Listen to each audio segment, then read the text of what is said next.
mission 3, extrêmement intéressante, c'est la transformation numérique de l'enseignement supérieur, de la recherche et de l'innovation. Commande du président de la République qui nous dit nous avons une université numérique virtuelle, l'université Cheikh Hamidou Kane. Au début, ça a fait l'objet de beaucoup de préjugés défavorables. Aujourd'hui, cette université est en train de faire ses preuves. Aujourd'hui, cette université compte 74 000 étudiants. La première université numérique d'Afrique francophone, peut-être même d'Afrique. La deuxième université sénégalaise par le nombre de ses étudiants, derrière Dakar. Et peut-être dans 2 ans, 3 ans, la première université sénégalaise. Et de cette université, le président de la République dit qu'elle doit être le socle et l'emblème du New Deal technologique. Le Sénégal doit basculer vers l'ère numérique à travers, entre autres, l'université numérique Cheikh Hamidou Kane. Les questions de digitalisation, de connectivité, la dématérialisation des objets, les infrastructures technologiques seront mises sur la table. Est-ce qu'on doit construire de nouvelles universités en présentiel? Est-ce que cette méthode-là, qui a fait ses preuves, n'est pas devenue obsolète? Est-ce qu'on ne va pas privilégier les enseignements à distance, etc., etc. Ou bien s'engouffrer carrément dans le domaine du bimodal, de l'hybride. Une partie des enseignements en présentiel, une partie des enseignements en distance.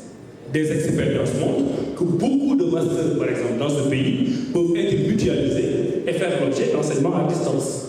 Ce qui permettrait d'économiser beaucoup d'argent qu'on investirait encore dans nos pédagogies, dans nos différentes universités.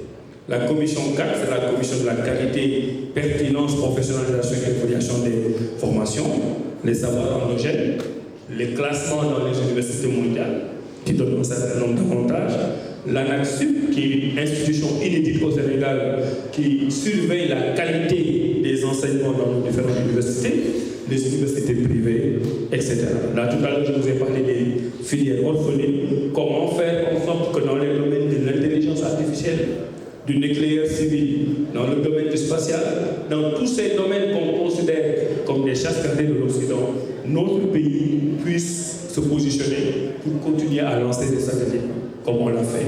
La commission 5, on va par qualité, pertinence, professionnalisation, évaluation des formations.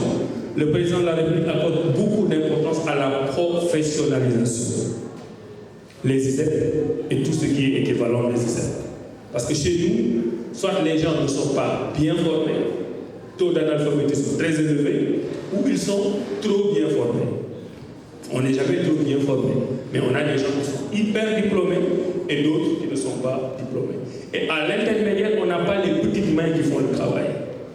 Et les pays du monde, il y a beaucoup de pays développés qui se sont appuyés sur cette professionnalisation, comme l'Allemagne, comme la Suisse, pour créer une industrie intermédiaire naissante qui fait le développement du pays. Et l'une des commandes du président de la République, c'est d'aller dans ce domaine. Donc vous voyez sur l'écran les différents sujets qui seront abordés. La commission 6, c'est l'économie de l'enseignement, de la recherche et de l'innovation. Les universitaires ont de la pudeur pour parler de financement de l'université. Mais c'est la question du modèle économique dont j'ai parlé tout à l'heure. Comment on doit faire pour financer les universités? Aujourd'hui, le ministère de l'Enseignement supérieur a un budget de 308 milliards. Au moment où l'Assemblée nationale nous vote nos 308 milliards, nous savons que nous n'allons pas terminer l'année. Est-ce qu'il n'y a pas moyen de rationaliser ce budget pour le ciblage? Parce que la question des fois, ce n'est pas le montant, c'est le ciblage. Est-ce qu'on ne va pas diminuer sur telle rubrique budgétaire pour alimenter tel autre qui nous paraît plus pertinent? Est-ce qu'il n'est pas temps que le secteur privé puisse entrer dans le financement de l'université, en sachant que nous formons des intrants pour les entreprises privées. Nous formons des éléments, des étudiants qui doivent pouvoir être opérationnels dans le privé. Une entreprise privée doit pouvoir faire son plan stratégique et se dire, dans 10 ans, j'ai besoin de 1 million d'informaticiens. Mais cette entreprise n'a pas les moyens de former les 1000 étudiants. C'est une commande implicite à l'université qui doit mettre en place un dispositif qui permette de financer les formations.